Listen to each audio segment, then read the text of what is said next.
Hello everyone, कैसे सब? मस्त, एकदम बढ़िया, फर्स्ट क्लास। आज से हम ओसीएम का चैप्टर नंबर 1 से शुरुआत कर रहे हैं। चैप्टर का नाम है principles of management. Principles of management. Management के बारे में तो अपने को पता है। मैनेजमेंट का मतलब क्या? कोई भी चीजों को अच्छे तरीके से मैनेज करना, है ना। क्लास 11 के अंदर हमने तो उसके बारे में बहुत देखे हुआ है। इनफैक्ट हमारा सब्जेक्ट का नाम क्या है? Organisation of commerce and management, है ना। मैनेजमेंट वो वर्ड वही वहां से आया। ठीक है। अभी हमारे पर्टिकुलर चैप्टर के अंदर अपन देखेंगे प्रिंसिपल्स का मीनिंग क्या होता है। हाँ, क्या देखेंगे अपन? प्रिंसिपल्स का मीनिंग क्या क्या होता है।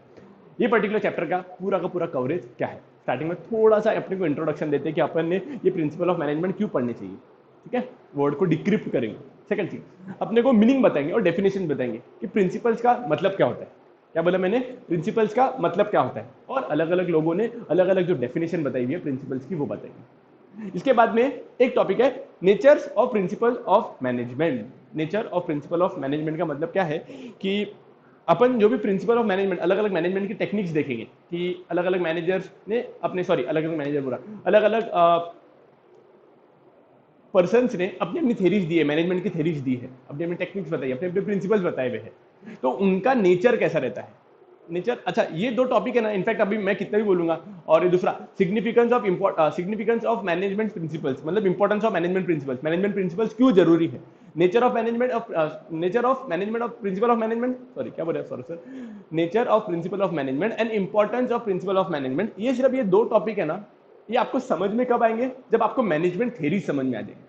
जैसे आपको एक मैनेजमेंट थेरी है, आपको एक जैसे एक एग्जांपल लेता, हेनरी फोइल्स के अपने 14 प्रिंसिपल देखने वाले। ठीक है। वो हेनरी फोइल्स का एक प्रिंसिपल ऐसा है कि division of work. Division of work ये बताता क्या है कि जब जब भी ऑर्गेनाइजेशन के अंदर कोई भी काम होगा, वो काम अकेले एक ही पर्सन ने पूरा का पूरा काम नहीं करना चाहिए। आप क्या करो, पूरे के पूरे काम को डिवाइड कर डालो और इंडिविजुअल काम को ऐसे ऐसे पर्सन को अलॉट करो जिसकी वो पर्टिकुलर काम के अंदर एक्सपर्टीज है, जिसको वो पर्टिकुलर काम के अंदर इंटरेस्ट है। क्या बोला? एक ऐसा प्रिंसिपल है डिवीजन ऑफ वर्क, आपको आज मैं पढ़ाऊंगा वो, कि वो प्रिंसिपल बोलता है कि जब जब भी कोई भी पर्टिकुलर काम होगा तो एक ही पर्सन ने पूरा का पूरा काम नहीं करने को ना, पूरे के पूरे काम को अलग अलग एक्टिविटीज के अंदर आप डिवाइड कर दो और एक एक्टिविटी एक पर्टिकुलर पर्सन को अलॉट करो जिसका जिसके अंदर इंटरेस्ट है, वैसे अकॉर्डिंगली आप डिवाइड कर करो। ठीक है। ठीक है। अब ये वाला काम, जैसे ये वाला प्रिंसिपल डिवीजन ऑफ वर्क, ये वाला प्रिंसिपल ना हर एक ऑर्गेनाइजेशन के अंदर काम हो सकता है। चाहे ऑर्गेनाइजेशन कितनी भी बड़ी हो, चाहे ऑर्गेनाइजेशन कितनी भी छोटी हो, ये ऑल टाइप ऑफ ऑर्गेनाइजेशन के अंदर एक्चुअली में अपन अप्लाई कर सकते हैं। हाँ कि ना। जैसे रिलायंस जियो जैसी बड़ी ऑर्गेनाइजेशन होगी, बड़ी कंपनी होगी, उसके अंदर भी वर्क डिवाइड कर सकते हैं अपन। या कोई छोटा सा वर्क, छोटा सा होगा, जैसा भी बड़ी ऑर्गेनाइजेशन के अंदर क्या होगा, सेल्स डिपार्टमेंट होगा, दूसरा टेक्नोलॉजी डिपार्टमेंट होगा जो पूरा का पूरा टेक्निकल स्टफ को मैनेज करता होगा। हाँ कि ना। यस। कोई लीगल कंप्लायंस वाला डिपार्टमेंट होगा, पक्का पक्का। कोई फाइनेंस वाला डिपार्टमेंट होगा। तो अलग अलग काम हो गया, अलग अलग व्यक्ति को अलग अलग काम को अपन ने डिवाइड करके रख दिए। वैसे ही अभी मुझे एक बात बताओ कि चाय वाला पर्सन है, तो चाय वाले पर्सन के अंदर भी अपन जो चाय वाला बिजनेस चलाते हैं, क्या उसके अंदर भी काम को डिवाइड करना होता? क्या उसके अंदर भी अपन वर्क को डिवाइड कर सकते क्या? हाँ सर।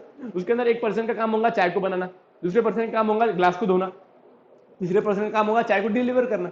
हाँ कि ना। अभी इसके अंदर भी तो वर्क डिवाइड करे ना। हेनरी फोइल ने क्या बोला था कि हेनरी फोइल भाई साहब ने क्या बोला था कि आप कोई भी काम को ना डिवाइड करो। ठीक है। अब ये नेचर, प्रिंसिपल ऑफ मैनेजमेंट के जो नेचर है ना, वो ये नेचर ये बताता है कि हमारे प्रिंसिपल ऑफ मैनेजमेंट जो भी हमारे हेनरी फोइल ने 14 प्रिंसिपल बताए हैं, वो सारे के सारे ऑर्गेनाइजेशन को अप्लीकेबल है। ठीक है। They are applicable to all type of organisation. ठीक है। वैसा उन्होंने बोला। तो ये नेचर के अंदर बताया हुआ कि यार जो प्रिंसिपल ऑफ मैनेजमेंट की जो थेरीज है, उसके बारे में आप थोड़ा सा हमको बताओ कि हमारे प्रिंसिपल कैसे। बोले बहुत अच्छे। हाँ अच्छे तो है, लेकिन उसके अंदर एक बताया हुआ है, उनका नेचर ऐसा बताया हुआ है कि हमारे सारे के सारे प्रिंसिपल हर ऑर्गेनाइजेशन को लग सकते हैं, तो आप टेंशन मत लो। तो अपन सिर्फ ये दो question, nature of principle of management and significance मतलब इंपॉर्टेंस ऑफ मैनेजमेंट प्रिंसिपल, इसको अपन सबसे आखिरी के अंदर पढ़ेंगे जब पूरा का पूरा चैप्टर कंप्लीट हो जाएंगे। बिकॉज तब जाके अपने को अपन खुद से बोल पाएंगे कि हाँ हमारे प्रिंसिपल कैसे है। ठीक है। पक्का। तो ये सिर्फ आखिरी के अंदर देखेंगे। उसके बाद में अपन देखेंगे थेरीज ऑफ मैनेजमेंट। मैनेजमेंट ने ना, मतलब ये मैनेजमेंट के अलग अलग लोगों ने अलग अलग अपनी अपनी थेरीज बताई हुई है। वैसे आपके सिलेबस के अंदर अपन दो थेरीज देखने वाले हैं, हेनरी फोइल्स की 14 प्रिंसिपल्स ऑफ मैनेजमेंट देखने वाले हैं और दूसरा एफडब्ल्यू टेलर्स के टोटल 6 प्रिंसिपल्स देखने वाले हैं। मैनेजमेंट थेरी देखने वाले, साइंटिफिक मैनेजमेंट थेरीज देखने वाले उनकी। पक्का पक्का। तो हम पूरे के पूरे चैप्टर के अंदर क्या क्या देखने वाले एक बार देख लेते हैं। अपन एक स्टार्टिंग का इंट्रोडक्शन देंगे जिसके अंदर अपने को मैनेजमेंट ये बताए जाएंगे।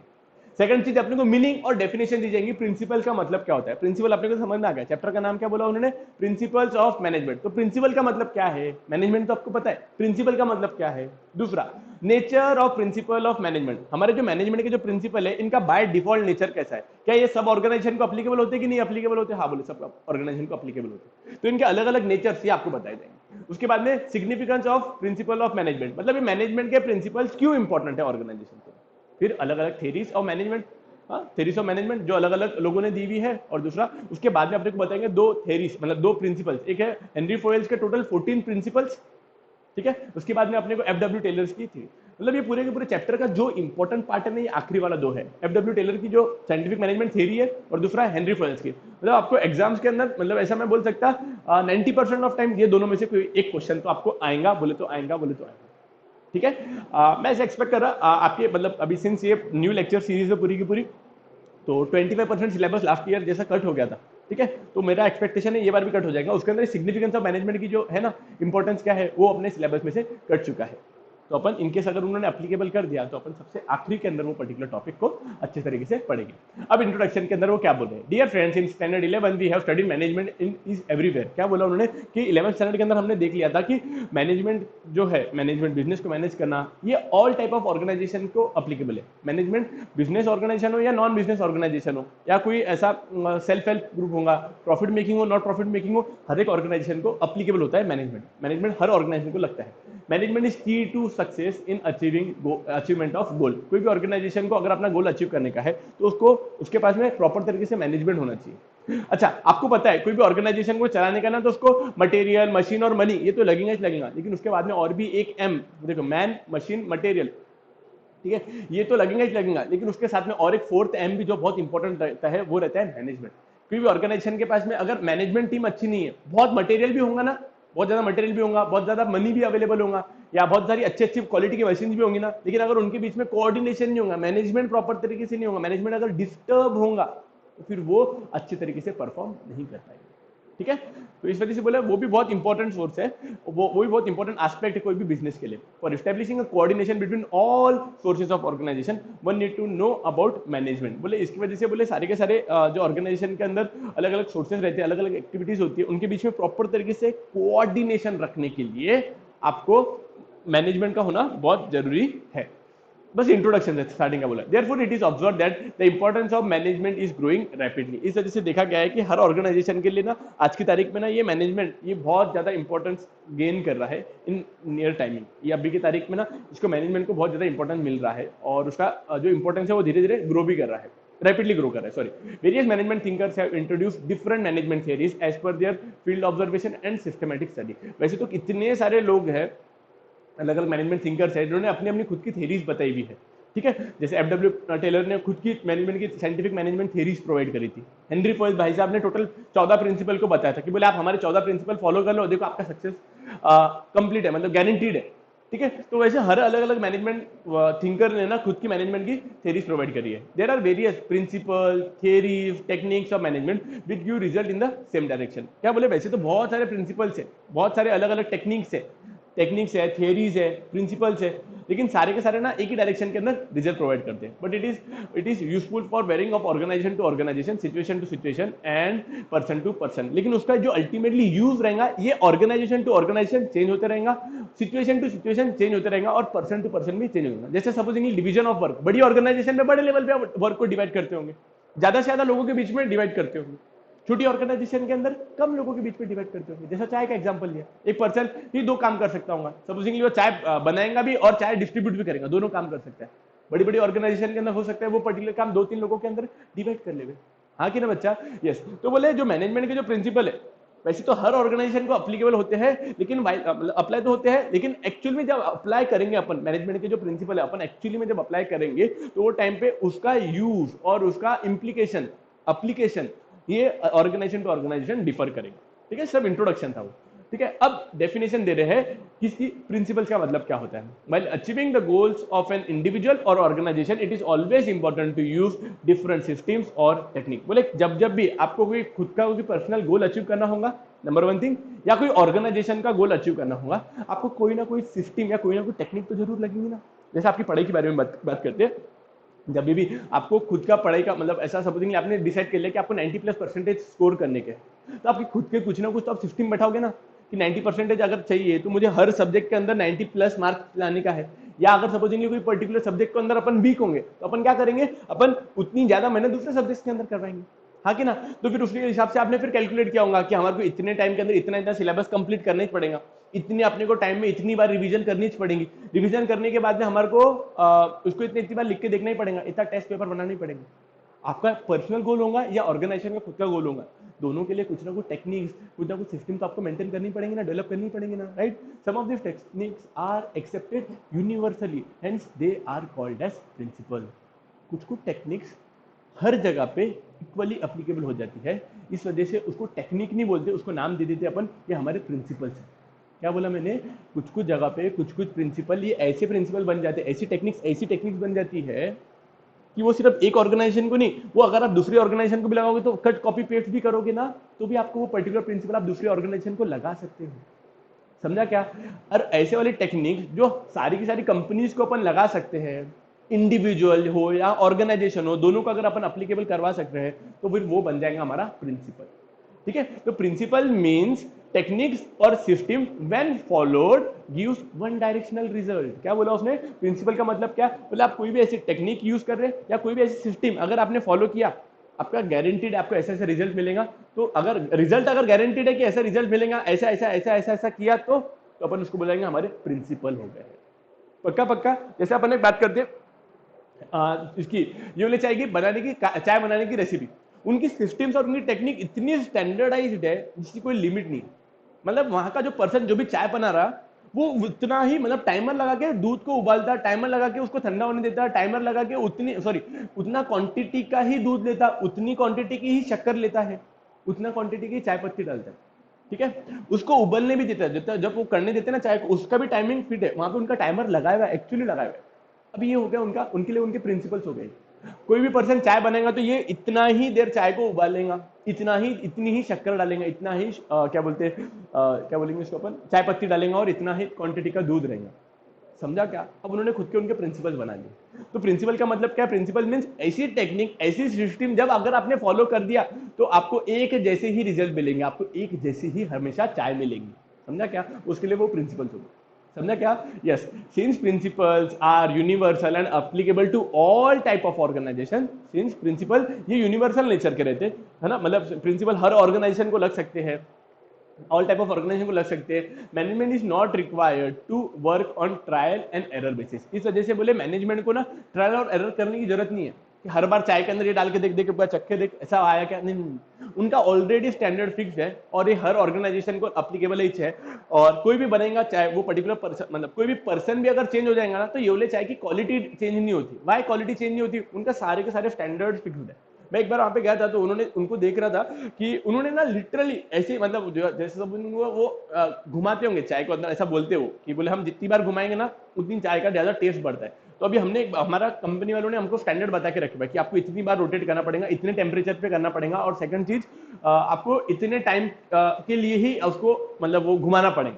मतलब बाप रे बाप, बोल के ही वैसा हमेशा आपको टेस्ट मिलता है, ठीक है। उसने स्टैंडर्ड बना के रखे हुआ है। पक्का डेफिनेशन समझ में आई क्या, प्रिंसिपल की डेफिनेशन क्या है, प्रिंसिपल मींस ऐसी टेक्निक और ऐसी सिस्टम जब फॉलो करेंगे अपने को एक जैसा रिजल्ट मिलेगा, गारंटीड रिजल्ट मिलेगा। सिंस प्रिंसिपल्स आर टेक्निक और universal and are applicable to all type of organization, management is not required to work on trial or error basis। since अपने को पता है कि सारे के सारे जो मैनेजमेंट के जो प्रिंसिपल है हर ऑर्गेनाइजेशन को अप्लीकेबल हो सकते हैं, इस वजह से मैनेजमेंट को कोई ट्रायल और एरर टेक्निक नहीं करनी पड़ती है। पक्का।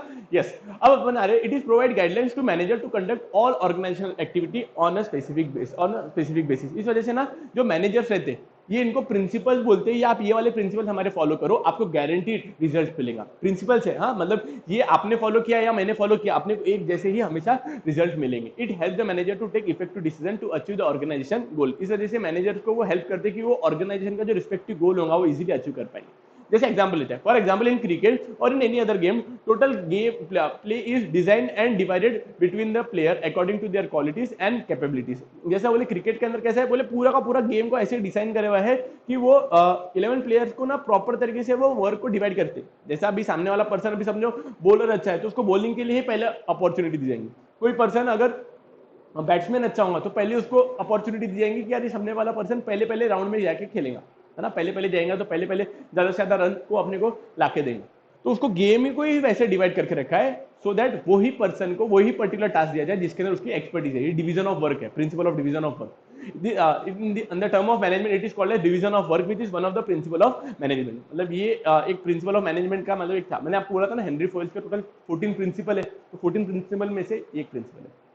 सिंस उन्होंने प्रॉपर तरीके से डिवाइड करे हुआ है सारे के सारे वर्क को। अब अच्छा, कोई अभी कोई गेम नहीं खेल रहा होगा, कोई प्रोडक्शन कर रहा होगा, प्रोडक्शन के अंदर भी क्या अपन डिवीजन ऑफ वर्क लगा सकते हैं? Yes, same cut copy paste इधर भी कर सकते हैं। इसलिए उन्होंने बोल के रखा है principles are having universal application irrespective of size of organisation, है ना, इसलिए बोला उन्होंने।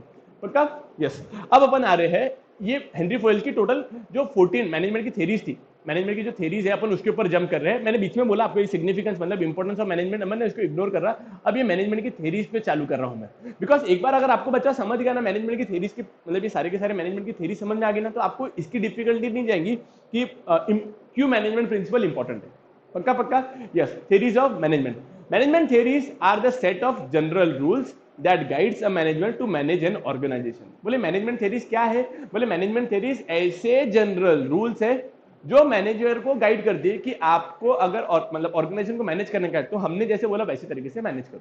मैनेजमेंट थ्योरीज क्या है? Management theories are the set of general rules that guides a manager to manage an organisation.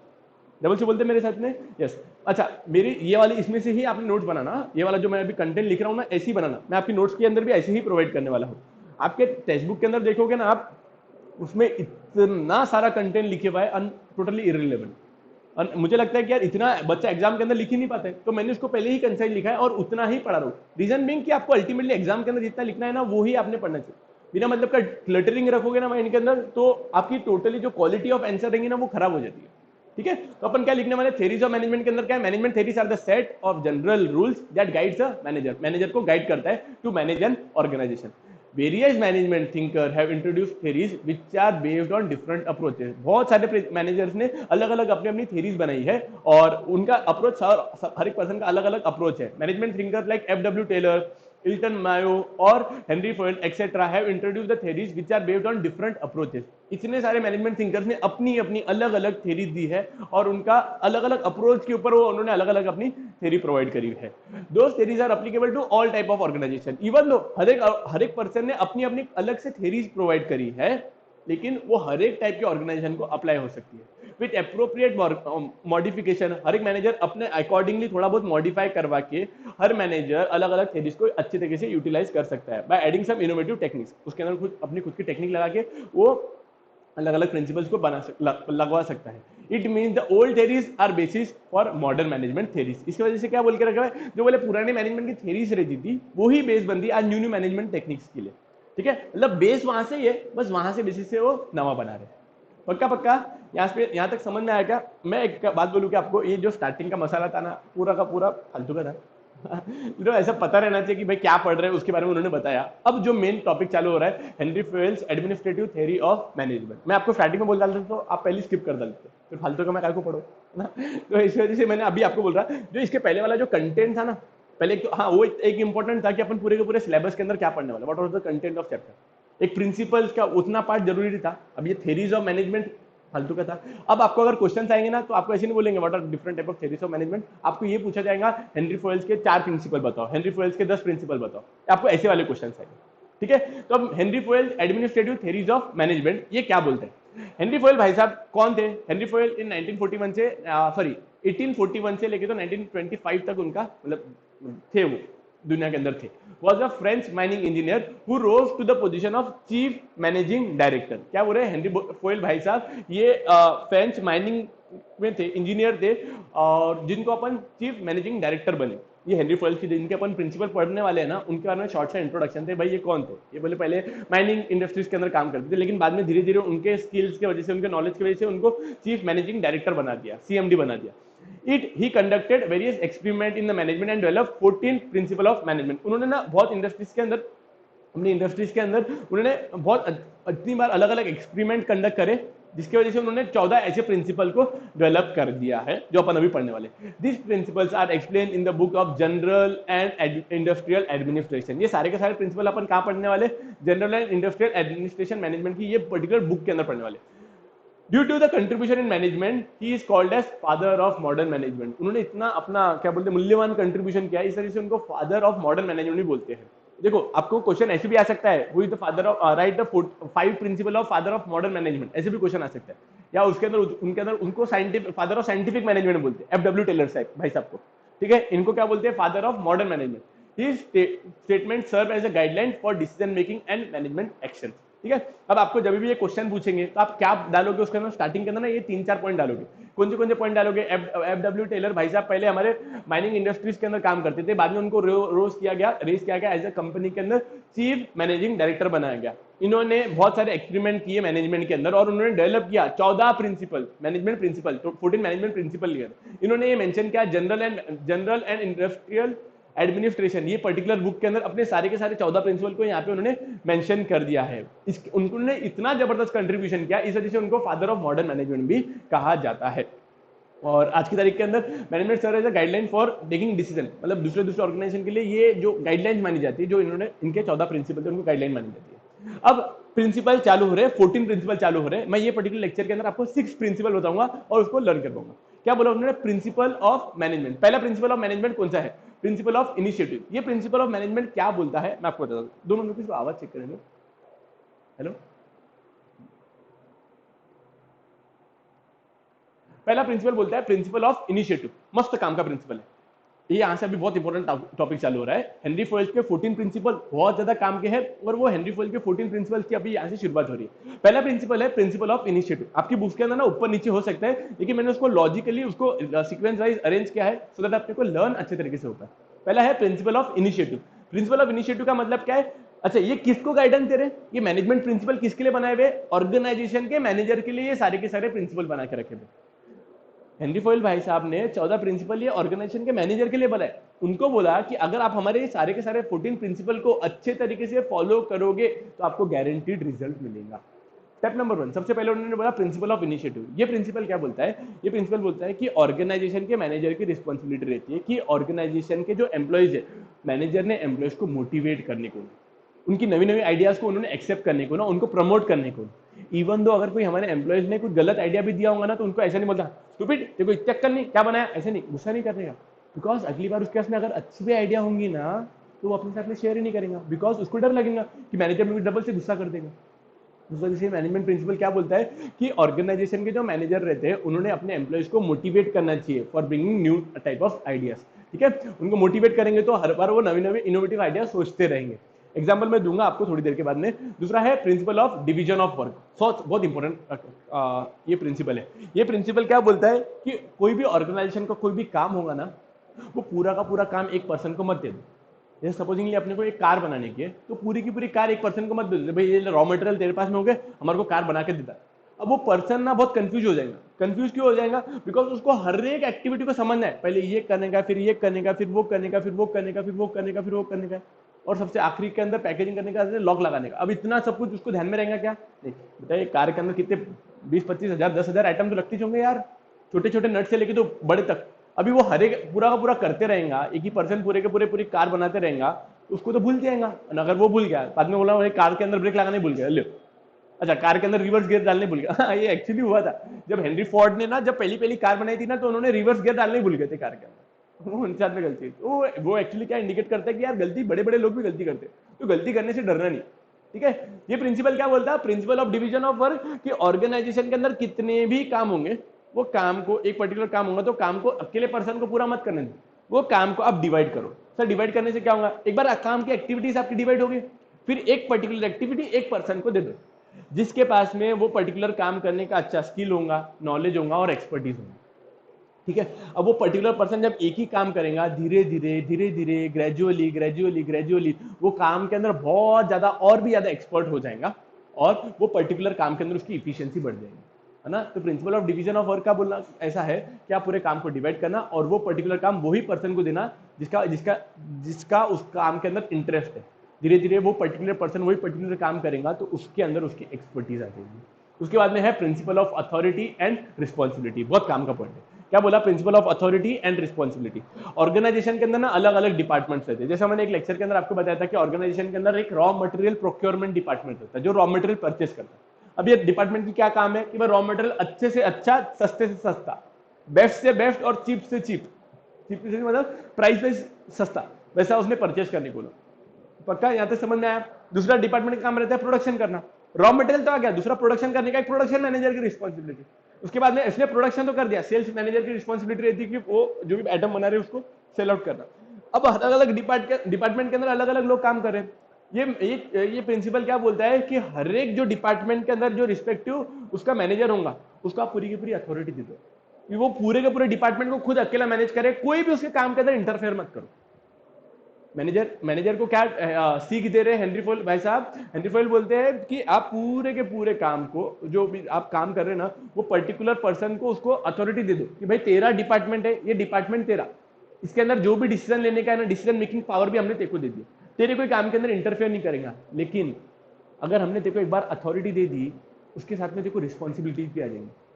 हमने जो तेरे को काम दिया था, अगर वो काम तूने अच्छे तरीके से नहीं किया, अगर तूने वो पर्टिकुलर काम नहीं किया, उसके लिए तू खुद अकेला मात्र रिस्पॉन्सिबल माना जाएगा। ऐसा बोलते हैं ना, with great powers come great responsibilities. तो उसके बेसिस पे डिपेंड, उसके बेसिस पे ये पर्टिकुलर प्रिंसिपल बनाया गया, authority, principal of authority and responsibility. अगर एक पर्सन के पास में उसको अपन ने अथॉरिटी दे देना, अब अथॉरिटी देगा तो वो खुद के अच्छे तरीके से प्रॉपर तरीके से डिसीजन ले पाएंगे, है ना।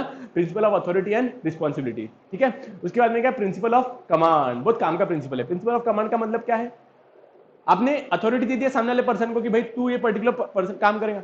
अब वही ऑर्गेनाइजेशन के अंदर एक ही पर्सन ने रहना चाहिए जो कमांड दे रहा है, वो पर्टिकुलर काम जो भी कर रहा है वो पर्टिकुलर पर्सन ने, एक वो पर्सन ने ही पूरा का पूरा काम कमांड देना चाहिए, एक ही पर्सन ने पूरा का पूरा कमांड देना चाहिए। ऐसा क्यों बोला उन्होंने? बिकॉज अगर एक ही पर्सन को मल्टीपल पीपल कमांड देंगे, सपोजिंगली मैं भी आपको बोल रहा, आप ये पर्टिकुलर काम कर रहे हैं, अक्षय सर भी आपको बोल रहे हैं कि आप ये पर्टिकुलर काम करने का, कमांड देने वाले दो लोग हो गए, फॉलो करने वाला एक ही पर्सन है। अब इसमें प्रॉब्लम क्या हो जाएंगी, उसको दो लोग कमांड दे रहे, अब पहले किसका मानना किसका नहीं मानना, तो क्यों किसका भी नहीं करता, ना मेरा करता ना अक्षय सर का करता, तो वैसा नहीं होने को ना। इस वजह से प्रिंसिपल ऑफ कमांड क्या बोलता है कि एक पर्सन को, एक ही पर्सन ने, मतलब एक ही पर्सन से ही कमांड मिलने को ना, अगर उसको कमांड देने वाले मल्टीपल पीपल है तो वो इफिशिएंट तरीके से काम नहीं कर पाएंगे और वो कंफ्यूज हो जाएगा कि पहले किसका करना बाद में किसका करना। पक्का पक्का याद तक समझा? यस। प्रिंसिपल ऑफ ऑर्डर बहुत काम का प्रिंसिपल है, ये प्रिंसिपल को ना बड़ी बड़ी कंपनीज बहुत ज्यादा फॉलो करती है। मैं खुद इसका गवाह हूं। हिंदुस्तान लीवर के अंदर ना हर एक चीज के लिए ना उन्होंने डब्बे बना के रखे हुए, ऐसा प्लेस डिसाइडेड है, प्लेस ऑफ ऑर्डर। क्या बोलने का है, अगर आप वहां पे स्टेपलर भी रखोगे ना, तो स्टेपलर का भी ना ऐसा बॉक्स बन के रखे हुआ है, वो बॉक्स के अंदर ही आपको रखना पड़ता है। फायर एक्सटिंग्विशर है ना, तो फायर एक्सटिंग्विशर की भी एक प्रॉपर तरीके से जगह बनाएगी। वेइंग मशीन है तो वेइंग मशीन की भी ऐसा डब्बे बनाए हुए और वो डब्बों के अंदर ही पूरा वेइंग मशीन मतलब तो धर्म काटा काटा जिसको बोलते हैं ना, वेट मशीन, वो वेट मशीन वहां पे रखी हुई, तो वहां पे ही आपको क्या बोलते हैं उसको अपन, क्या बोलेंगे कि वहां पे ही आपको वो पर्टिकुलर सामान रखना पड़ता है। सर ऐसे क्यों? रख डालो ना किधर भी, पूरी कंपनी तो अपनी है, अपनी कंपनी में पड़े हुआ ना माल। बेटा ऐसे नहीं रहता है। अभी सपोजिंग हमारी कंपनी के अंदर आग लग गई, अब फायर एक्सटिंग्विशर बोले कहां पे रखा था, बोली कंपनी के अंदर, बोले टेंशन मत लो कंपनी के अंदर। अरे हाँ कंपनी के अंदर है, लेकिन कहां पे रखे हुआ है वो तो नहीं पता। उनके ऐसा कोई स्पेसिफिक प्लेस डिसाइडेड नहीं है, कोई किधर भी रख डालता बोले उसको। अरे मेरे भगवान, मेरी इधर आग लग रही है, अब आग लग रही तो मेरे को उसको बुझाना तो पड़ेगा ना, फायर एक्सटिंग्विशर ही नहीं मिल रहा। ऐसी सिचुएशन नहीं आने को ना, इस वजह से इन्होंने क्या बोला, principle of order. Principle of order का मतलब क्या है, आप हर पर्टिकुलर चीज के लिए एक स्पेसिफिक प्लेस जगह डिसाइड करके रख दें। इससे ना मेन एडवांटेज, दो एडवांटेज मेन होते हैं। पहली चीज, वो पर्टिकुलर चीज की जगह फिक्स होगी, तो जब भी कोई भी पर्सन को वो पर्टिकुलर जगह, मतलब वो पर्टिकुलर चीज की नीड होगी, वो वहां पे जाएगा, वो पर्टिकुलर चीज ले लेंगे वहां से, है ना। और दूसरी चीज, वो पर्टिकुलर चीज चोरी नहीं होगी। हमेशा वो चीज अगर वहां पे अवेलेबल रहती है, अगर वो पर्टिकुलर चीज वहां पे अवेलेबल नहीं मिली, तो मैनेजर को समझ में आ जाएगा यार चोरी, ये पर्टिकुलर चीज तो गायब हो गई यहाँ से, तो चोरी हो गई क्या। नहीं तो हमारे हमारे ऑर्गेनाइजेशन का रूल एकदम सिंपल है, जो की चीज जहाँ की चीज है वो वहां पे ही रखना चाहिए। अपन नहीं कि अपने को चाबी, अगर सपोजिंग मेरी अभी मेरे घर के अंदर मेरे को आदत है, मैं जैसे घर में आता तो मेरी रिस्पेक्टिव जो की जो हमारा की स्टैंड है वहां पे हमारी कीज को रख देता, तो इस वजह से मेरे को चाबी 2 सेकंड में मिल जाती है। ठीक है, मेरे भैया को नहीं मिलती है, मेरे भैया कहीं पे और अगर समझो रख दिया तो फिर ढूंढने में टाइम लगता है। तो इस वजह से आप, मतलब वो क्या बोलना चाहता है कि हर एक पर्टिकुलर चीज के लिए ना आपकी एक रिस्पेक्टिव प्लेस ऑलरेडी डिसाइडेड रहना चाहिए, और वो पर्टिकुलर चीज वही रिस्पेक्टिव जगह पे रहना चाहिए। नहीं तो फिर क्या हो जाएगा, हमने जगह तो डिसाइड कर दिया लेकिन हम किधर भी रख डालते, फिर क्या काम का। जगह क्या को बनाया आपने, समझा क्या? सर जगह कैसे क्या बनाते बेटा, वहां पे ना ऐसा इंडिकेशन डाल के रख डालते। जैसे सपोजिंगली कोई वेइंग मशीन का अगर मैं बोल रहा तो वेइंग मशीन के ना नीचे नीचे ऐसा पेंट से बॉक्स बना के रख डालते और उसके ऊपर स्टिकर लगा डालते, वेइंग मशीन बॉक्स, और वेइंग मशीन फिर वहां पे ला के रखते। ठीक है, कोई अगर गाड़ी होगी कंपनी के पास में, तो कार पार्किंग स्लॉट के अंदर बना के रख डालते, तो कार नंबर, ये वाला नंबर, ये वाली कार यहाँ पे पार्क होगी। अब ऑर्गेनाइजेशन को पता रहता है कि हमारी ये पर्टिकुलर चीज यहाँ पे रहती है, अंधारे में भी जाएगा तो वो पर्टिकुलर चीज उसको मिल जाएगी। नहीं तो हम तो ऐसे हमको चालू लाइट में पूरे दिन के उजाले में दिखते नहीं चीजें, है ना। दूसरा principle of direction. Principle of direction का मतलब क्या है, मैं 2 मिनट सिर्फ पानी पीता हूं। यस, आखिरी वाला क्या है, principle of direction. Principle of direction ये प्रिंसिपल क्या बोलता है, हेलो आवाज आ रही है, हाँ। ये प्रिंसिपल ऑफ डायरेक्शन, ये प्रिंसिपल क्या बोलता है कि ऑर्गेनाइजेशन के अंदर ना एक ही डायरेक्शन देने वाला एक ही पर्सन रहने को ना। क्या बोला उसने, कोई भी ऑर्गेनाइजेशन के अंदर जब भी कोई डायरेक्शन देगा ना तो एक ही पर्सन का एक ही प्लान रहना चाहिए और उसने ही डायरेक्शन देना चाहिए। नहीं तो क्या हो जाएगा, ऑर्गेनाइजेशन के अंदर सपोज नहीं 2 फिनेंस मैनेजर, 2 फैक्ट्री मैनेजर है या 3-4 फैक्ट्री मैनेजर है। अब उससे क्या हो जाता है, सब अपने अपने हिसाब से डायरेक्शन देना चालू कर डालेंगे। लेबर्स को बोल जाओ भाई मैं जैसा बोला वैसे कर। दूसरा लेबर को, दूसरा फैक्ट्री मैनेजर। फैक्ट्री मैनेजर का मतलब जो फैक्ट्री को मैनेज करता है। जनरली फैक्ट्री मैनेजर एक ही रहता है कोई भी ऑर्गेनाइजेशन के अंदर, या अनलेस 2-3 डिपार्टमेंट्स होंगे उसके अंदर कि भाई कंपनी के अंदर, जैसे हिंदुस्तान लीवर में ना लक्स अलग बनता, पियर्स अलग बनता। जो लक्स जैसे सोप्स को उसको टॉयलेट सोप्स बोलते हैं, उसको नाम देख रखे उसको टॉयलेट सोप, और जिसके अंदर ग्लिसरीन यूज करते हैं, जैसा पियर्स के अंदर ग्लिसरीन यूज करते हैं तो उसको अगर मतलब वो पियर्स प्लांट बोलते हैं उसको, ठीक है। तो उसके लिए अलग अलग वो मैनेजर लगा सकते थे, लेकिन जनरली क्या बोल के रखे हुआ है कि ऑर्गेनाइजेशन के अंदर ना डायरेक्शन देने वाला व्यक्ति एक ही रहने को ना। क्यों, बिकॉज अदरवाइज अननेसेसरी सामने वाले लोग कंफ्यूज हो जाएंगे कि हमने क्या बनाना, मतलब क्या अल्टीमेटली हमारा डायरेक्शन मिसिंग हो जाएगा। सब अपने अपने हिसाब से ऑर्गेनाइजेशन को चलाओगे तो हम कहीं पे भी एक हमारा जो गोल है वो हम अचीव ही नहीं कर पाएंगे। समझा क्या, हम क्या पढ़ रहे हैं, हम प्रिंसिपल्स ऑफ मैनेजमेंट के अंदर हेनरी फोइल के टोटल 14 प्रिंसिपल्स है वो पढ़ रहे हैं, जिसके अंदर हमने अभी तक 6 प्रिंसिपल देख लिए हैं। इसके पहले अपन ने क्या देखे थे, हेनरी फोइल भाई साहब आखिर थे कौन, हेनरी फोइल भाई साहब कौन थे, हेनरी फोइल भाई साहब कौन थे। हेनरी फोइल भाई साहब थे, ये फ्रेंच इंजीनियर थे, जो कि फ्रेंच मतलब ये माइनिंग करते थे। उनके बाद में उनको हमने इंजीनियर कंपनी के अंदर चीफ मैनेजिंग डायरेक्टर बना लिया था। इन्होंने मैनेजमेंट के अंदर अलग अलग एक्सपेरिमेंट कर दिए और उसके हिसाब से उन्होंने 14 प्रिंसिपल्स ऑफ मैनेजमेंट बनवा लिए, है ना। ये उनकी पूरी के सारे 14 प्रिंसिपल आपको देखने को कहाँ मिलेंगे, जनरल एंड इंडस्ट्रियल एडमिनिस्ट्रेटिव, ये उनकी बुक थी, उसके अंदर उन्होंने ये सारे के सारे 14 प्रिंसिपल को अच्छे तरीके से लिख के गए थे। उन्होंने इतना ज्यादा कंट्रीब्यूशन किया, इस वजह से उनको फादर ऑफ मॉडर्न मैनेजमेंट भी बोलते हैं। हेनरी फोइल के जो ये 14 प्रिंसिपल है, ये 14 प्रिंसिपल कौन से थे, पहला वाला प्रिंसिपल था प्रिंसिपल ऑफ इनिशिएटिव। ये प्रिंसिपल क्या बोलता था सर, ये प्रिंसिपल बोलता था कि मैनेजर की रिस्पॉन्सिबिलिटी है कि ऑर्गेनाइजेशन के जो एम्प्लॉयज है उनको मोटिवेट करे कि आप नवी नवी आइडियाज लाओ। बिकॉज अगर वो मोटिवेट नहीं करेगा और उसको अगर गुस्सा करेगा तो न्यू आइडियाज का हमारे कंपनी के अंदर ये लाएंगे क्या, कौन ये लाएंगे क्या, क्या नाम है इसका, एम्प्लॉयज लेके आएंगे क्या, नहीं। और अगर वो न्यू आइडियाज नहीं लाएंगे तो हमारी कंपनी आगे बढ़ पाएंगी क्या, नहीं। पक्का पक्का, यस। दूसरा था डिवीजन ऑफ वर्क। ये डिवीजन ऑफ वर्क प्रिंसिपल क्या बोलता था कि आप कोई भी काम कर रहे हो तो पूरे के पूरे काम को एक व्यक्ति को मत दो, आप वो पूरे के पूरे काम को डिवाइड करो, और एक पर्टिकुलर एक्टिविटी, काम को डिवाइड करने के बाद में जो एक्टिविटी बचेंगी तो वो एक एक एक्टिविटी को एक ऐसे ऐसे पर्सन को दो जिसके अंदर उसका इंटरेस्ट है और स्किल है और एक्सपर्टीज है। दूसरा, आदमी अगर एक ही काम के ऊपर फोकस करेगा और वही काम बार बार करेगा instead of doing multiple activities, अगर एक आदमी एक ही काम कर रहा है तो उसके अंदर उसकी एक्सपर्टीज आ जाती है। हाँ कि ना। Principal of authority and responsibility, ये पर्टिकुलर प्रिंसिपल क्या बोलता था कि कोई भी काम की कोई भी पर्सन को रिस्पेक्टिव अथॉरिटी दे दो। रिस्पेक्टिव अथॉरिटी देने का मतलब क्या है, अब वो पर्टिकुलर पर्सन वही पर्टिकुलर काम को अच्छे तरीके से करने का सोचेगा, ठीक है। उसके अंदर कोई इंटरफेरेंस मत करो, उसको करने दो, उसको जैसे हिसाब से उसको ऑर्गेनाइजेशन को मैनेज करने का उसको मैनेज करने दो, उसके डिपार्टमेंट को मैनेज करने का उसको मैनेज करने दो। लेकिन अब उसको पास में आपने अथॉरिटी दे दिया तो उसके पास में रिस्पॉन्सिबिलिटी भी आ जाएगी। किस चीज की रिस्पॉन्सिबिलिटी आ जाएगी, अगर कल चल के वो पर्टिकुलर काम सक्सेसफुल नहीं हुआ तो वो ही पर्सन माना जाएगा रिस्पॉन्सिबल, ठीक है। जैसा प्रोडक्शन डिपार्टमेंट, प्रोडक्शन मैनेजर की responsibility, raw material procurement department के अंदर किसकी responsibility, raw material procurement person की रिस्पॉन्सिबिलिटी। दूसरा है principle of command. Principle of command एक प्रिंसिपल क्या बोलता था कि कोई भी ऑर्गेनाइजेशन के अंदर कमांड देने वाला व्यक्ति अकेला ही रहने को ना। अगर एक पर्सन को मल्टीपल पीपल कमांड दे रहे हैं, हाँ मतलब कमांड देने वाला व्यक्ति क्यों ना, अगर कोई भी एक व्यक्ति को 2-3 लोग कमांड दे रहे हैं तो फिर वो सामने वाला व्यक्ति अच्छे तरीके से काम नहीं कर पाएगा। क्यों, बिकॉज वो कंफ्यूज हो जाएगा कि पहले किसका मानना बाद में किसका मानना, है ना। इसमें ऑर्गेनाइजेशन के अंदर भी कॉन्फ्लिक्ट हो जाएंगे। उसके बाद में क्या था, प्रिंसिपल ऑफ ऑर्डर। ये प्रिंसिपल क्या बोलता था, ये प्रिंसिपल बोलता था कि हर एक चीज अपनी अपनी रिस्पेक्टिव जगह पे रखनी चाहिए, है ना। सो दैट आपको जब वो पर्टिकुलर चीज के काम में आएगा वो पर्टिकुलर चीज आपको हाथ तो हाथ मिल जाएंगी।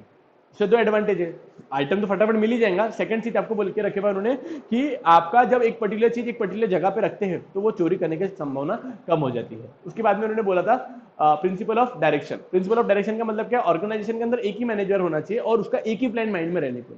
अगर वो ऑर्गेनाइजेशन के अंदर मल्टीपल मैनेजर्स है और मल्टीपल मैनेजर्स के मल्टीपल प्लान है तो फिर वो एक भी प्लान सक्सेसफुल कंप्लीट नहीं कर पाएंगे। पक्का पक्का, यस। यहाँ तक समझ में आया क्या? ये सिर्फ 6 प्रिंसिपल है, मैं बाद में अभी आगे के और बताऊंगा। यहाँ तक इसको पढ़ते हैं। प्रिंसिपल ऑफ इनिशिएटिव, ये प्रिंसिपल ऑफ इनिशिएटिव क्या बोलता है? क्या बोलता है? एम्प्लॉइज ने मैनेजर को मोटिवेट करनी चाहिए कि आपने हमारा ये आप नए नए आइडियाज के साथ में आओ, हम हमने उसको सपोर्ट करना चाहिए। Initiative means taking the first step. Manager should encourage employees to take initiatives and come up with new ideas. क्या बोला उसने? मैनेजर की ड्यूटी है कि उन्होंने एम्प्लॉयज को मोटिवेट करना चाहिए वो नए नए आइडियाज के साथ में आने के लिए। According to this principle, manager should welcome such ideas even if they may be wrong or impracticable.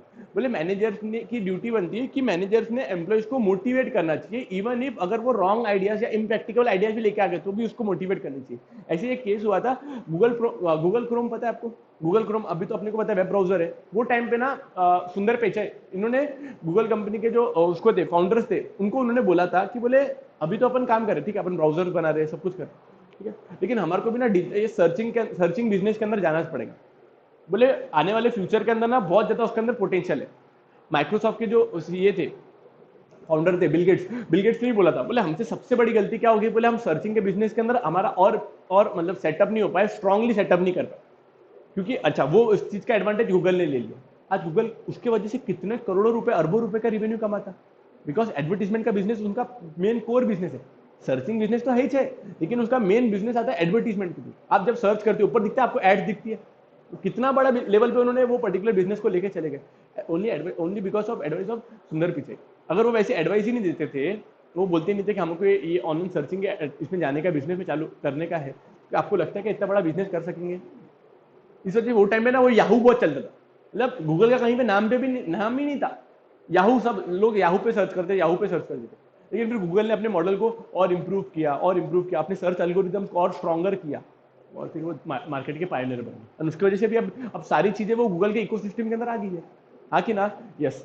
This approach help to build a healthy organisation culture. अगर आप ऑर्गेनाइजेशन के एम्प्लॉयज को मोटिवेट कर रहे हो, मोटिवेट करने से क्या हो जाएगा? वो नवी नवी आइडियाज लाएंगे और जो ऑर्गेनाइजेशन के अंदर मैनेजर्स और एम्प्लॉयज है उनके बीच में अच्छा रिलेशन डेवलप हो पाएगा। More importantly it creates a sense of belongingness in the minds of employees. Since manager भी उनकी बातें मानते हैं, उनको इग्नोर नहीं करते, उनके आइडियाज को वेलकम करते हैं, तो ऑर्गेनाइजेशन और मतलब अच्छा मतलब सेंस ऑफ बिलोंगिंगनेस एम्प्लॉयज के मन में आएगा कि हाँ यार ये मेरी ऑर्गेनाइजेशन, ठीक है, और वो ऑर्गेनाइजेशन को छोड़ के भी नहीं जाएंगे। पक्का पक्का, यस। उसके अंदर क्या? Principal of division of work. जो भी एक काम करोगे तो आप उसको काम को डिवाइड करोगे। As per this principle work in the organisation should be divided into small sub parts. क्या बोला उसने? ऑर्गेनाइजेशन के अंदर जो भी काम कर रहे हैं वो ऑर्गेनाइजेशन को स्मॉल पार्ट्स के अंदर अपने डिवाइड करने को होना। This work should be assigned to an employee depending upon their interest, skills and capabilities. जो मैंने पॉइंट बोला था कि ऑर्गेनाइजेशन के अंदर पूरे के पूरे काम को आपने स्मॉल पार्ट्स में डिवाइड करने को ना, और वो काम वही पर्सन को देना चाहिए जिसके अंदर उसका इंटरेस्ट है, स्किल्स है और कैपेबिलिटीज है, मतलब करने के लिए वो तैयार है। Usually one type of work is allotted to one employee. Generally organisation के अंदर एक पर्टिकुलर काम एक पर्टिकुलर एम्प्लॉय को ही दिया जाता है। This help to increase the efficiency and lead to specialisation. इस वजह से क्या हो जाता है? सामने वाले पर्सन को स्पेशलाइजेशन आ जाता है वो पर्टिकुलर एक्टिविटीज के अंदर, ठीक है। Example, in college there are different professor for different subject. Each professor teachers the subject assign to him और हर according to his qualification and interest. ये तो आपने भी पता है कॉलेजेस के अंदर ना सारे एक ही पर्सन सारे के सारे सब्जेक्ट पढ़ा जाए क्या? नहीं। वो क्या करते, जितने भी सब्जेक्ट्स है उतने प्रोफेसर अपॉइंट करके रख डालते जिसकी वो पर्टिकुलर सब्जेक्ट वही पर्सन को दिया जाता है जिसके अंदर उसकी एक्सपर्टीज है। लाइक स्कूल्स के टाइम के अंदर सपोजिंगली कोई एसडीडी का बच्चा होगा, वहां पे गणेश सर की मैथमेटिक्स के अंदर एक्सपर्टीज थी, उनको साइंस देते क्या पढ़ाने के लिए? नहीं। क्यों नहीं देते? उनकी एक्सपर्टीज मैथ्स के अंदर तो वही सब्जेक्ट पढ़ाने दो ना। हाँ कि ना? तो ये प्रिंसिपल क्या बोलता है? ऑर्गेनाइजेशन ने वर्क को स्मॉल सब पार्ट्स के अंदर डिवाइड करने को ना, वो पर्टिकुलर काम वो पर्टिकुलर एम्प्लॉयज को देना चाहिए जिसके अंदर उसका स्किल, इंटरेस्ट और कैपेबिलिटीज है। इसकी वजह से one type of work is allotted. इसकी वजह से एक पर्टिकुलर काम एक पर्टिकुलर पर्सन को दिया जाता है। इसकी वजह से उसकी इफिशियंसी बढ़ेगी और स्पेशलाइजेशन भी आएगा। पक्का पक्का, यहाँ तक समझा आपको? यस। उसके बाद में आ रहा है प्रिंसिपल ऑफ, अच्छा ये अभी क्या है मैं आपको एक बताता। ये हेनरी फोर्ड की ना कंपनी, मतलब एक्चुअली उनका डिजाइन थी, उन्होंने एक हेनरी फोर्ड ने ना मॉडल टी करके डेवलप किया था, कार कंपनी फोर्ड मोटर्स है ना, वो फोर्ड मोटर चालू किया था। उसका एक एग्जांपल है, ये देखो। आई होप आपको आवाज आ रही है।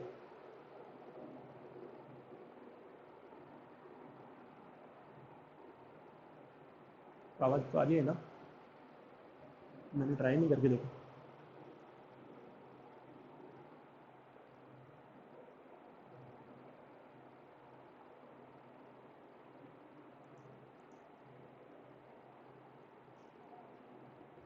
अब थोड़ा सा ना एक काम करो, ये 2 मिनट तक एक बार का वीडियो देख लो, और या तो फिर मैं आखिरी में इसको वीडियो के अंदर इसके अंदर ऐड कर लूंगा। इसके अंदर इनका बोलने का ऑब्जेक्टिव क्या है कि ऑर्गेनाइजेशन, अरे यार मैं आपको बताता हूँ इसके अंदर उन्होंने अल्टीमेटली किया क्या है। ये हेनरी फोर्ड ने जो ये लाइन को सेटअप किया था ना, उसके बारे में पर्टिकुलर पूरा का पूरा वीडियो बनाया हुआ उन्होंने।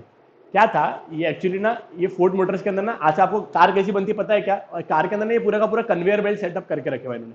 जो भी कार यहाँ पे इसमें ना कन्वेयर बेल्ट पे ना कार चलती रहती है और वहाँ पे रिस्पेक्टिव एम्प्लॉयज काम करते रहते हैं। अभी जो एक पर्टिकुलर पर्सन होगा जिसका काम था, ये हेनरी फोर्ड भाई साहब थे जिन्होंने फोर्ड मोटर की शुरुआत की थी। ठीक है, तो वो टाइम पे एक पर्टिकुलर पर्सन सिर्फ चक्का ही लगाएगा और कुछ भी काम नहीं करेगा। अब ये इनके ये क्या बोलते हैं इसको अपन, ग्रेट ग्रैंड सन है, उनके पोते हैं, और वो अभी फोर्ड मोटर्स को चला रहे हैं। उन्होंने बोला था कि इन्होंने कहाँ से डिजाइन देखा था, ये पहले इन्होंने डिजाइन देखा था कि वहाँ पे मीट इंडस्ट्रीज के अंदर, जहाँ पे ना जो पिग्स, वहाँ पे पिग्स बहुत कंज्यूम करते, तो पिग्स को काटने का आदमी लटका देते थे वो। और फिर वहाँ पे उन्होंने नोटिस किया कि बोले एम्प्लॉयज तो वहाँ के वहाँ पे वहाँ पे सिर्फ वो शिफ्ट कर रहे, जो सामने का आर्टिकल शिफ्ट करे। तो उन्होंने वहां से देखा कि बोले अपन कार्स के अंदर भी ये पर्टिकुलर काम कर सकते हैं। तो फिर उन्होंने ये पूरी की पूरी मूविंग कन्वेयर बेल्ट ला ली है, जहाँ पे सिर्फ वो एक पर्सन एक पर्टिकुलर काम ही करते रहता था और कुछ भी काम नहीं करते रहता था। ये आज भी इंडस्ट्रीज के अंदर फॉलो होती है, जिसके अंदर एक पर्सन एक पर्टिकुलर काम ही, एक्टिविटीज की करता है। ठीक है, मैं आपको एंडिंग का पार्ट बताता। अभी इन्होंने कैसे करा है देखो, आज भी कार्स ना ऐसे कन्वेयर बेल्ट पे चलती रहती है।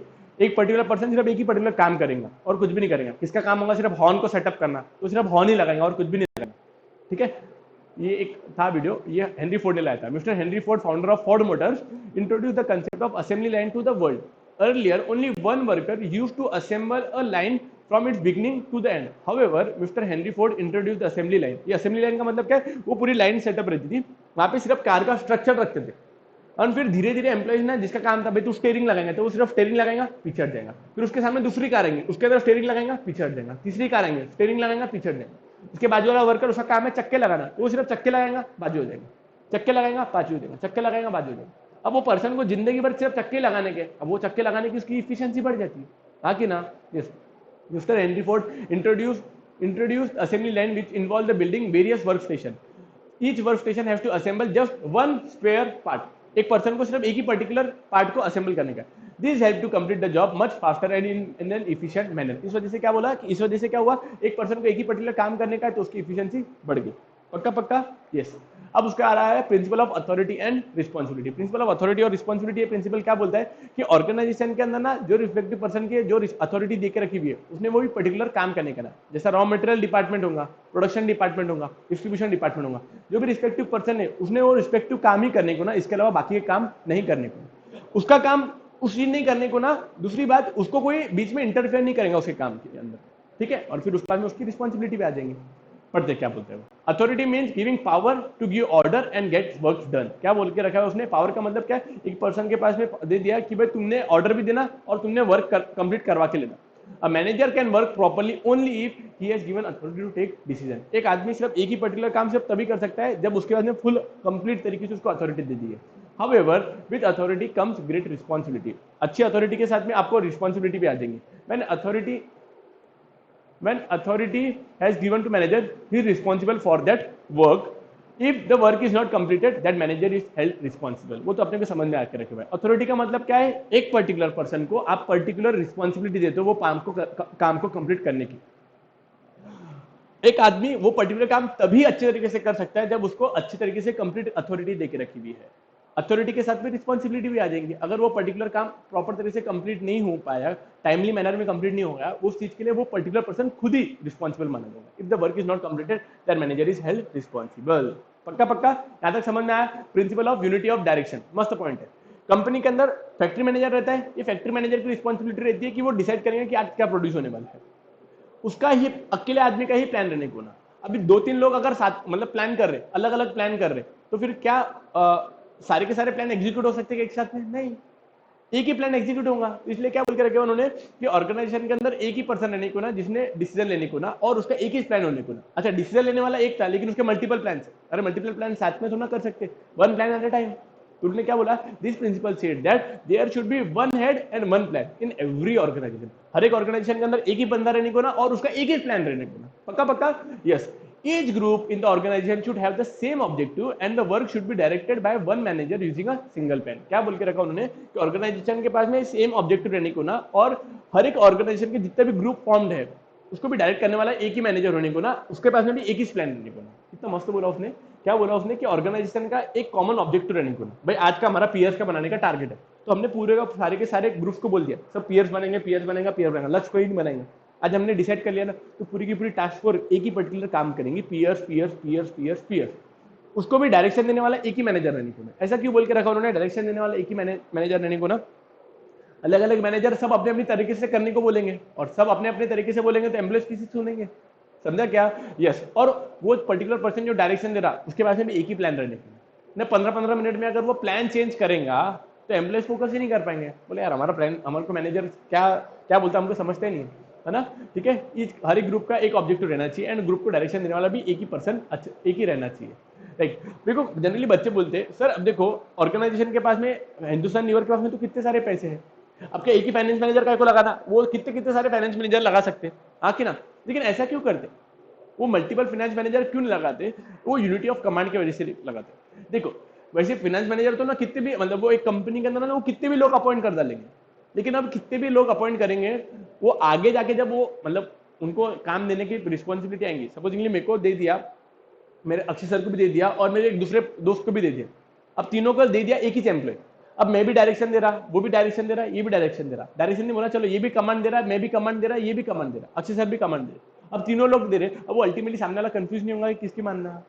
हाँ कि ना. यस. ये अमेजोन का ये चार्ट है कि अमेजोन का वो कैसे कैसे मैनेज करते हैं. अल्टीमेटली पहले सीईओ थे जेफ बेजोस ना, अभी तो उन्होंने वो मतलब वो पोजीशन छोड़ दी है, लेकिन पहले वो जेफ बेजोस उसके सीईओ थे. राइट. तो उसके अंदर ना ऑर्गेनाइजेशन के अंदर, कंपनी के अंदर ना अलग अलग डिपार्टमेंट बना के रख दिए और वो रिस्पेक्टिव पर्सन को उसका दे दिया कि भाई आपको ये पर्टिकुलर डिपार्टमेंट देते हैं. जैसा ये एनडी जेसी को अभी आज के आई थिंक वो अमेजोन वेब सर्विसेज के जो पहले सीईओ थे, अब वो Amazon.com के भी वो सीईओ बन गए.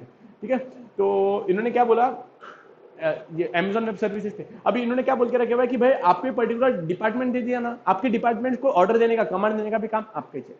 ठीक है. आपकी रिस्पॉन्सिबिलिटी थी, आपको ही पूरा का पूरा कमांड देने का, आपके इसमें कोई इंटरफेयर नहीं करेंगे.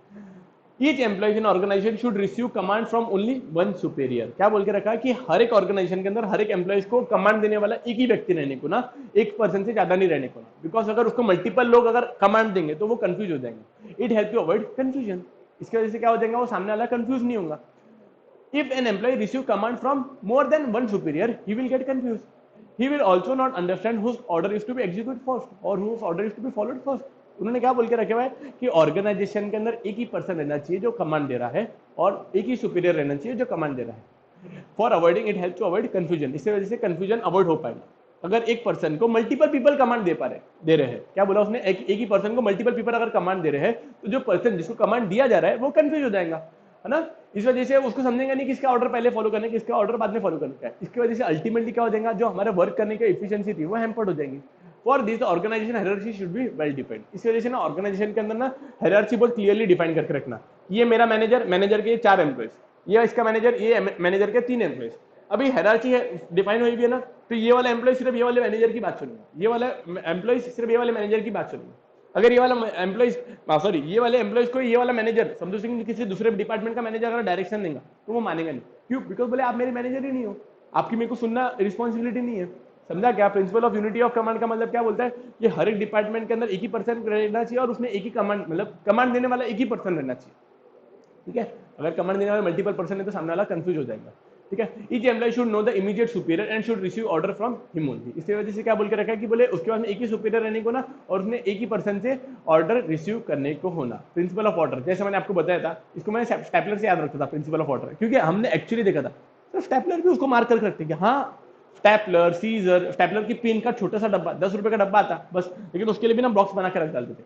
रीजन बिंग बोले नहीं, हमारा हर एक चीज हमारी जगह रिस्पेक्टिव जगह पे रहने को. अरे पेन स्टैंड किसको बोलते हो, पेन स्टैंड इतना सा, वो उसके लिए भी जगह बना के रखी हुई थी.